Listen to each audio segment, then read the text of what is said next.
दोस्तों, इन तीन आदमियों को देखो। इनमें से पहले आदमी की उम्र 32 साल है। इसकी कुल संपत्ति 8.5 करोड़ है और साल की कमाई तकरीबन 24 लाख है, क्योंकि इस आदमी का अपना खुद का कारोबार है। नंबर 2 वाला आदमी 55 साल का है और इसकी कुल संपत्ति तकरीबन 3 करोड़ के आसपास है और ये एक रिटायर्ड पर्सन है। इस पे कोई लायबिलिटी नहीं है और अपनी जरूरतों के लिए ये किसी पे भी डिपेंड नहीं करता। देन तीसरा आदमी भी 55 साल का ही है, रिटायर्ड है, लेकिन संपत्ति उसके पास उसका केवल एक घर ही है। उसने कभी सेव नहीं किया, जो भी कमाया या तो खुद पे खर्च कर दिया या अपने बच्चों पे लगा दिया, ये सोच के कि उसके बच्चे ही उसके एसेट्स बनेंगे। लेकिन आज जब उसको सहारे की जरूरत है तो उसके पास उसके बच्चे भी नहीं हैं। वो सब अपने अपने जीवन में व्यस्त हैं। तो दोस्तों, इन तीन आदमियों को देखो और मुझे बताओ कि आप इनमें से किसकी तरह बनना पसंद करोगे। आई नो सबका जवाब होगा कि मैं पहले आदमी यानी 32 साल के बिजनेसमैन की तरह बनना चाहूंगा। And it is totally fine, क्योंकि हर कोई चाहता है कि वो जल्दी से जल्दी अमीर बने, अपनी जवानी में ही करोड़ों कमाए। लेकिन ऑनेस्टली कहूं तो ऐसा केवल कुछ चंद लोग ही अपनी लाइफ में अचीव कर पाते हैं। सबका कम उम्र में वेल्दी बन पाना प्रैक्टिकली इम्पॉसिबल है। Because let's face the reality, ना तो सबको करोड़ों के पैकेज वाली जॉब्स मिल सकती हैं, क्योंकि इतनी जॉब्स ही अवेलेबल नहीं है, और ना ही सभी बिजनेस ही कर सकते हैं। इसलिए सभी जवानी में तो अमीर नहीं बन सकते। स्टैटिस्टिक्स की माने तो इंडिया में मिलियनियर्स की संख्या यानी ऐसे लोगों की संख्या जिनकी कुल संपत्ति 8 करोड़ से ज्यादा है, केवल 3,26,400 ही है। तो आप खुद देख सकते हो कि 141 करोड़ की जनसंख्या वाले देश में केवल 3 लाख ही लोग मिलियनियर हैं, जिनमें से जवान लोगों की संख्या और कम होगी। इसलिए ऐसा सोचना कि मैं तो बस अभी अमीर बनूंगा, रिटायरमेंट तक कौन सेव या इन्वेस्ट करता रहे, ये माइंडसेट ना तो आपको अब अमीर बना पाएगा और ना ही आप रिटायरमेंट तक ही कुछ कर पाओगे। आपका भी हाल उस तीसरे आदमी की तरह हो जाएगा जिसका मैंने पहले एग्जांपल दिया। इसलिए सबसे प्रैक्टिकल तरीका है दूसरे आदमी का तरीका, यानी कि लेट अमीर बनना लेकिन श्योरली अमीर बनना।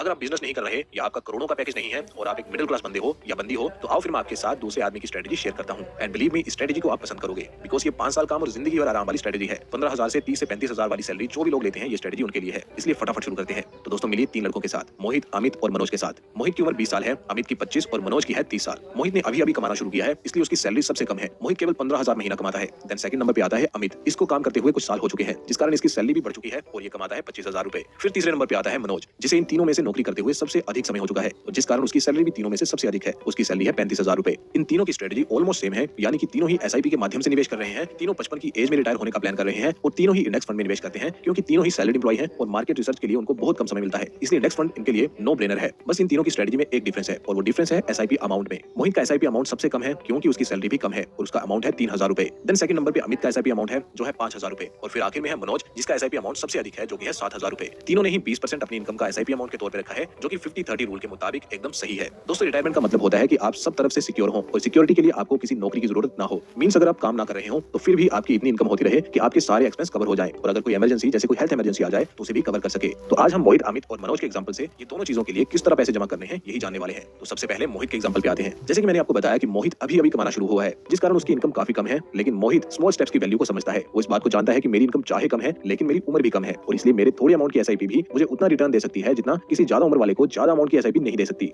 बट दोस्तों, केवल जिंदगी भर एसआईपी लगाए रखना और अपनी जरूरतों में कटौती करते रहना भी कोई अच्छा फैसला नहीं माना जाता, क्योंकि एक सेटिस्फाइड लाइफ में अच्छी मेमोरीज का बड़ा हाथ होता है और मेमोरीज बनती हैं कुछ यादगार पलों से, जैसे कि अपने लव वंस के साथ पहाड़ों पे स्पेंड किए हुए कुछ खास मोमेंट्स, या फिर पहली खरीदी हुई बाइक की खुशी, या दोस्तों के साथ गोवा का ट्रिप। और इन सब चीजों के लिए चाहिए होते हैं पैसे। तो अगर सारी उम्र केवल एसआईपी ही लगाई रखी और सैलरी भी उतनी ही हो कि एक्स्ट्रा कुछ बचता ही ना हो, तो फिर जिंदगी के मजे कब लोगे। इसलिए ये बात मोहित को एकदम नागवार थी कि वो अपने बुढ़ापे को सिक्योर करने के लिए अपनी जवानी को पूरी तरह से सेक्रीफाइस कर दे। हाँ, लेकिन कुछ सालों के लिए ऐसा किया जा सकता है और इसलिए मोहित का प्लान है कि वो अपनी इनकम का 20% डिसिप्लिन के साथ 5 साल तक एटलीस्ट इन्वेस्ट करेगा रिटायरमेंट को सिक्योर करने के लिए। तो मोहित ने लगाई स्टेप अप एसआईपी, जिसका शुरुआती अमाउंट था 3,000 रुपए। तो अब आप इस कैलकुलेटर में देखिए, मोहित ने 3,000 की एसआईपी से शुरुआत की, 10% का growth in SIP amount select किया, यानी कि हर साल वो एसआईपी अमाउंट को 10% से इंक्रीज करता रहेगा और रिटर्न्स उसने एक्सपेक्ट किए हैं 12% के, जो कि इंडेक्स फंड्स की पास्ट परफॉर्मेंस के अकॉर्डिंग उसने सेलेक्ट किया है। मोहित के इस अप्रोच से मोहित के पास आफ्टर 5 इयर्स 3,04,000 रुपए बन जाएंगे। Note that great amount, right? लेकिन रुकिए, अभी तो बस शुरुआत हुई है। अब मोहित क्या करेगा कि वो एसआईपी को क्लोज करवा देगा और 3,04,000 रुपए को एज इट इज इन्वेस्टेड रहने देगा नेक्स्ट 30 इयर्स के लिए। 30 साल बाद वो 55 का हो जाएगा और उस समय बिना उसके एक भी रुपया निवेश किए उसके पास 91 लाख रुपए हो जाएंगे। एंड बिकॉज उसने 5 साल बाद ही एसआईपी बंद कर दी थी, इसलिए 5 साल बाद से वो इमरजेंसी के लिए फंड तैयार करना स्टार्ट कर सकता है। नाउ लेट्स अज्यूम उस समय तक वो 25,000 की सैलरी कमाने लगा हो, तो वो अगेन अपनी सैलरी का 20% जो कि होगा 5,000 पर मंथ उसे सेव करके किसी सेफ फंड में इन्वेस्ट कर सकता है, लाइक बॉन्ड्स या गोल्ड ईटीएफ्स।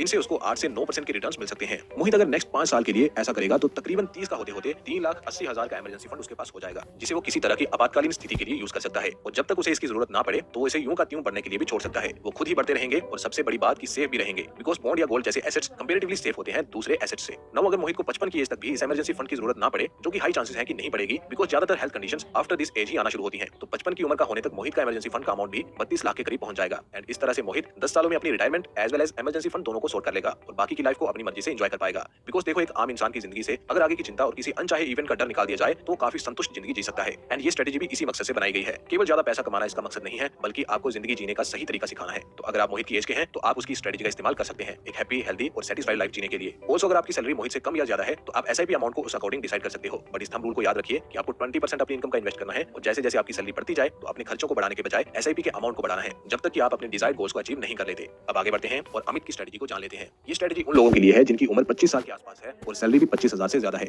देखिए मैं पहले ही एक बात क्लियर कर देता हूँ कि अगर आपकी उम्र ज्यादा है और आप कमाई कम कर रहे हैं तो फिर पहले आपको अपनी इनकम को इंक्रीज करने पे फोकस करना चाहिए, बिकॉज उसके बिना आपको वैसे रिजल्ट्स नहीं मिलेंगे जैसे कि स्ट्रेटेजीज में बताए जा रहे हैं। सो अब अमित की स्टोरी पे आते हैं। अमित 25 साल का लड़का है और इसे नौकरी करते हुए 5 साल हो चुके हैं, लेकिन आज से पहले उसने एक ढेला भी इन्वेस्ट नहीं किया था क्योंकि वो इन्वेस्टमेंट के बारे में अवेयर नहीं था। लेकिन at this point of age उसे रियलाइज होने लगा है कि इन्वेस्टमेंट की लाइफ में कितनी इंपॉर्टेंस है। एक्चुअली उसके पड़ोस में एक अंकल रहते हैं और उनकी एज 60 से कुछ ज्यादा की लगती है।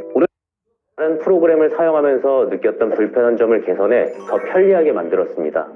알고리즘 उन्होंने अपनी पूरी उम्र नौकरी को दे दी है और जो भी पैसे कमाए वो बच्चों पे स्पेंड कर दिए और कुछ भी सेव या इन्वेस्ट नहीं किया। रिसेंटली उनको एक हार्ट स्ट्रोक आया और उनको हॉस्पिटलाइज होना पड़ा और हॉस्पिटल का बिल बहुत ज्यादा आया, जिसको चुकाने में अंकल जी बिल्कुल भी सक्षम नहीं थे, जिस कारण उनके बच्चों ने उनका बिल चुकाया और उनको साथ में जतला भी दिया, ये कहते हुए कि आप अपनी सेहत का ख्याल नहीं रखते और खर्चा फिर हमें करना पड़ता है। ये इंसिडेंट देखने के बाद अमित को महसूस हुआ कि बच्चों को अपना एसेट मानना बड़ी ही रिस्की स्ट्रेटेजी है। पैसा हो तो सब इज्जत करते हैं और ना हो तो अपने भी बातें सुना के चले जाते हैं। इसलिए अमित ने डिसाइड किया कि वो अपने उस समय के लिए यानी बुढ़ापे के समय के लिए retirement corpus as well as emergency fund दोनों बनाएगा, जिसके लिए उसने भी पैसे एसआईपी के जरिए निवेश करने शुरू कर दिए। अपनी सैलरी का 20% उसने एसआईपी अमाउंट सेट कर दिया जो कि 5,000 का अमाउंट बनता है और फिर उसे अपनी सैलरी के अनुसार हर साल बढ़ाता भी रहा और ऐसा उसने 6 सालों तक किया। और 6 सालों तक इसलिए क्योंकि वो थोड़ा लेट स्टार्ट कर रहा है, इसलिए अच्छा अमाउंट अचीव करने के लिए उसको थोड़ा ज्यादा लंबे समय तक निवेश करना पड़ेगा। सो अब आप इस कैलकुलेटर में देखिए, इसमें देखिए सबसे पहले है SIP amount which is 5,000 Indian rupees. Then आगे है इंक्रीज इन एसआईपी अमाउंट, यानी हर साल जितने परसेंटेज से आप अपनी एसआईपी को इंक्रीज करोगे वो यहाँ पे आएगा, जो कि अमित के केस में है 10%। नेक्स्ट एक्सपेक्टेड रिटर्न्स हम सेम रख रहे हैं 12%, बिकॉज मैंने वीडियो के शुरू में ही बताया था कि ये तीनों सेम एसेट में इन्वेस्ट करते हैं which is index fund. Then last में ऐड करेंगे टेनवर और टेनवर ऐड होगा 6 इयर्स। सो अब आप देखिए आफ्टर 6 इयर्स अमित की इन्वेस्टमेंट वैल्यू होगी अप्रोक्सीमेटली 6,74,000 रुपए। एट दिस पॉइंट अमित अपनी एसआईपी बंद कर देगा, यानी वो अब आगे पैसे निवेश नहीं करेगा, उसके अकाउंट से आप पैसे नहीं कटा करेंगे। बट जो 6,74,000 रुपए हैं उनको वो विड्रॉ नहीं करेगा, बल्कि उन्हें एज इट इज ग्रो होने के लिए छोड़ देगा अगले 24 सालों के लिए। और 24 सालों के लिए इसलिए बिकॉज 55 की एज में उसको रिटायर भी होना है। तो at the time of his retirement उसके पास लगभग 1 करोड़ 2 लाख का रिटायरमेंट कॉर्पस होगा और ये अमाउंट उसको हेल्प करेगा उसकी फाइनेंशियल नीड्स को पूरा करने के लिए, जो उसकी किसी दूसरे पर से डिपेंडेंसी खत्म कर देगा।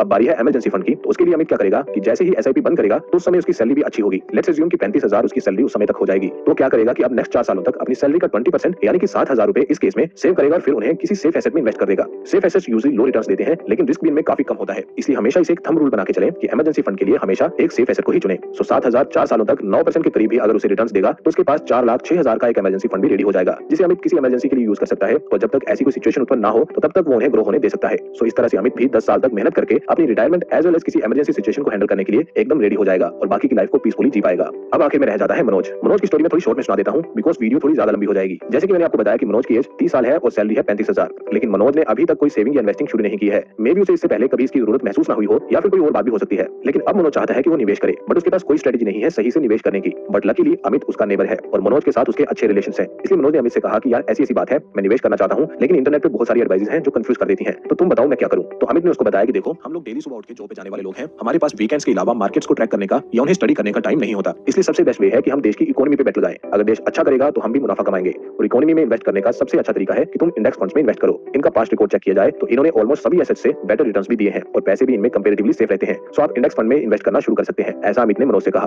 देन उसने आगे कहा कि आप थोड़े लेट भी हो गए हैं, इसलिए आपको ज्यादा अमाउंट ऑफ एसआईपी से स्टार्ट करना पड़ेगा और ज्यादा लंबे समय के लिए निवेश करना पड़ेगा ताकि आप अच्छे रिजल्ट्स ले पाएं। तो आप ऐसा करो 7 सालों के लिए 7,000 की एसआईपी लगा दो और जब 7 साल पूरे हो जाएं तो 3 सालों के लिए इमरजेंसी फंड के लिए एसआईपी लगा देना। आपकी जो भी उस समय की सैलरी होगी उसके मुताबिक 20% की एसआईपी आप लगा सकते हो। सो मनोज ने ऐसा ही किया, उसने 7,000 की एसआईपी लगाई और 10% से उसे हर साल बढ़ाने का संकल्प भी किया एंड अब वो 12% के रिटर्न्स एक्सपेक्ट कर रहा है, जिसे आफ्टर 7 इयर्स उसका इन्वेस्टमेंट अमाउंट बन जाएगा 12,22,000 रुपए। इस पॉइंट पे वो एसआईपी बंद कर देगा और इन पैसों को एज इट इज ग्रो होने के लिए छोड़ देगा और रिटायरमेंट के समय तक उसके ये पैसे ग्रो होकर बन जाएंगे 93,97,000 यानी कि क्लोज टू 1 करोड़ रुपए। रिटायरमेंट की तरफ से सिक्योर होने के बाद मनोज अब इमरजेंसी फंड के लिए इन्वेस्ट करना स्टार्ट करेगा। 7 साल रिटायरमेंट के लिए एसआईपी लगाने के बाद उसकी एज 37 साल हो चुकी है और अभी तक उसकी सैलरी भी काफी बढ़ चुकी होगी। लेट्स अज्यूम कि 45,000 के करीब उसकी सैलरी उस समय होगी, तो इन 45,000 का 20% मनोज नेक्स्ट 3 सालों के लिए मंथली एसआईपी के जरिए सेफ एसेट्स में इन्वेस्ट करता रहेगा to create an emergency fund, जिससे 3 साल बाद उसके पास 3,73,000 रुपए हो जाएंगे, जिसे वो किसी आपातकालीन स्थिति के लिए इस्तेमाल कर सकता है और जब तक उसे जरूरत ना पड़े तो तब तक वो उन्हें ग्रो होने दे सकता है और इस तरह उसकी भी जिंदगी के 2 जरूरी काम रिटायरमेंट फंड और इमरजेंसी फंड सॉर्ट हो जाएंगे। अब दोस्तों यहाँ पे कुछ की पॉइंट्स हैं जिन्हें आपको नोटिस करना चाहिए। नंबर 1 कि अगर आपकी उम्र 35 प्लस हो चुकी है और आपने अभी तक स्टार्ट नहीं किया है तो सबसे पहले तो आप जल्दी से स्टार्ट करिए, लेकिन स्टार्ट करने के बाद इन तीनों की तरह आप अपनी एसआईपी बंद मत करिएगा बिकॉज आप थोड़ा लेट हो चुके हो इस स्ट्रेटजी को फॉलो करने के लिए। नंबर 2 कि अगर आपकी एज ज्यादा है और आप अर्न कम कर रहे हैं तो इन्वेस्टमेंट स्टार्ट करने से पहले इनकम को इंक्रीज करने पे ध्यान दो। नंबर 3 अगर आपको इंडेक्स फंड से मिल रहे रिटर्न्स कम लग रहे हैं तो फंडामेंटली स्ट्रॉन्ग शेयर्स में भी इंडिविजुअली इन्वेस्ट कर सकते हैं।